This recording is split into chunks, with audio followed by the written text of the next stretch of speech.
Hey everyone, and welcome back to another episode of Blackbird. Today I am with Hollie Daniels, the President and Executive Director of Reaching for the Shining Stars. Thank you so much for being with us today, Hollie. Thank you for inviting me. You're welcome. I'm excited about this. Yeah, me too. So just to kind of start off, can you tell us a little bit about yourself and how you developed your organization? Sure. So in order for me to tell you about what the organization means to me, I kind of have to give you a background story.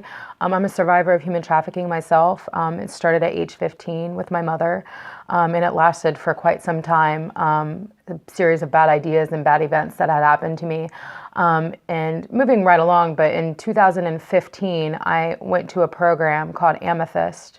And in that program, they kind of persuade you to do some volunteer work and give back to the community. And I had met a woman named Carly Koval, and she had this outreach called Reaching for the Shining Stars, where they would go out and pass out hygiene bags and lunches to the girls on the street. And this was something I desperately wanted to do. I wanted to give back to my sisters. And so at the beginning of 2016, I went out on outreach. And these were the same streets that held me captive for 17 long years. And here I felt empowered, I felt triggered, I felt worried, like I didn't know, like I had all these emotions going through me. And I'm passing out bags and I know the women, and like it's really great to see them again and like let them know that I'm here for them if they need me. And then I seen my sister, and I hadn't seen her for a year and a half. And she was out there, she was 100 pounds lighter. She was asleep on the street corner. She had a black eye. Her face had been picked at, and she looked like shit. And this was an emotional day for me. Like, it really broke me. I prayed to God, and I said, how do I rectify this situation? And I asked Carly, I said, what can I do to help you to keep this organization going? Because these women need us. And she said, you can help with donations. And I thought, for sure, nobody's going to give donations to us. I was like, I'm not going to get much. Let's see. And I just like put a couple posts out, asked a few people. And the next thing you know, I have boxes and boxes and boxes of hygiene items to pass out. And I continued to go out on outreach every Sunday. That's the only time I would see my sister, because I myself am in recovery and couldn't jeopardize my sobriety. Even though I love her and want to be with her, I needed to take care of myself. And since 2016, we have grown so much. We have probably about 20 volunteers. We just submitted our 501c3 paperwork. We're working on opening a transitional home for women coming from detox programs that need some longer term care, so that my sisters can be successful, just like I have been. I want to be a guiding light to show them that this is possible. You can achieve every aspiration and dream that you have in life. Your worth is so much more than what you've been told. And my hope is to open this program so that they have a safe environment to strive in. Can you tell me a little bit more about the programs that Reaching for the Shining Stars offers? So currently what we do is we provide hygiene bags and lunches, and like we'll do gifts around Christmas time, Valentine's Day, candy at Halloween. To right here on this, I live on the west side, and it's right here on Sullivan Avenue on the west side of Columbus. We'd like to branch out and do other sides, but currently we only have the capabilities of doing one side of town. We also will provide any survivor with clothing items or hygiene items that if they need them, they can reach out to us and we'll purchase the items that they need. We also do events, like we've done a beauty and spa day where we had a salon open the doors, do haircuts and facials and makeup and eyelashes. It was just a wonderful day. Then we did a canoe event, had lunch, and everybody, like a lot of them had never been canoeing or kayaking, and like just to be able to be there and watch their faces light up was just amazing. So, and myself included, like these things are new to me, like these are life experiences that I missed out on. So like to be able to provide them for my sisters is amazing. Would you say the primary purpose, you're offering things, but it's almost like more of experiences as well? Yes. Can you tell me a little bit about why that is, or what you're hoping to kind of achieve through doing this for your sisters? So the hygiene items, I think, are just to let them know, like providing their basic necessities, because a lot of times they don't have them. I don't care how much money you make in a day. When you have somebody taking your money, you don't benefit from any of it. So to provide them with their basic needs, so they can feel like a human being again. Then also that experience, strength, and hope that I try to give them, that that it is possible to get out when you're ready. I'm here for you. And then for the sisters that have made it out, I just want to give them life experiences and let them know that there is fun on this side and that anything you want to do, you can do.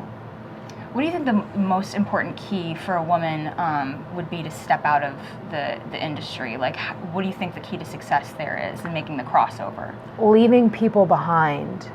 It's hard, but it's the most important thing that you have to do. You have to change the way you think, the way you act, and the people that you associate with. I mean, I can change certain things, but if I'm hanging out with the wrong crowd or the people that got me in the situation in the beginning, things aren't going to change. So that's sometimes the hardest, is leaving people behind, because you might have family, you might have really close friends, people that you've created a bond with, a trauma bond from being out there together, and it's hard to leave them behind, but you have to do this for yourself. What are you hoping to achieve in the future? What's your vision going forward, not only for yourself, but also for the organization? So for myself, currently I'm a student at a community college here, and I just submitted my application to OSU. I believe higher education is the way out of poverty, and also to stabilize my future and to help others. So I plan to do that and continue my education until I achieve a master's degree. But aside from that, my organization, I'd like to see become bigger. I'd like to branch out and do all sides of town. And then to have a few safe houses, well, transitional homes, more like, to provide services for women coming out of programs like detox and rehab that need some aftercare. So we can connect them with services, provide them with case management, financial literacy, how to file for FAFSA, how to apply for college, how to achieve your GED if you don't have that, because those things are hard because we never were taught them. I'm the first person in my family to ever go to college. I didn't know how to file for FAFSA. So I'd like to be able to teach them the same skills that I've learned. What are some practical ways that people can get involved that can help, either with your organization or just in general, like with this? So I know that here in Columbus there are plenty, but I'm sure I've done some trainings and some videos in Dayton, Montgomery County, and I know that there's plenty of organizations and it's happening there as well. So if you do want to get involved, if you're local, you can come volunteer on street outreach with us. You can help do an event. You can help do a fundraiser. You could monetarily donate. You could do items in kind. We always need hygiene items, just the little travel size stuff. I think like Big Lots sells them for like a quarter and 50 cents. So they're relatively inexpensive and are very much needed. There's so many ways to help. If you want to contact me, I could put my phone number and my email address. The organization is Reaching for the Shining Stars. You can find us on Facebook and follow us as well. Lastly, can you tell me about a time that you experienced either doubt in your own personal journey or with your journey with Reaching for the Shining Stars, and how you kind of overcame that, your process in that? So like I mentioned in the beginning, when I first got involved with this organization, I felt like people did not care about women like me. I've been proven wrong. So I thought that I wouldn't get donations. I thought people wouldn't care.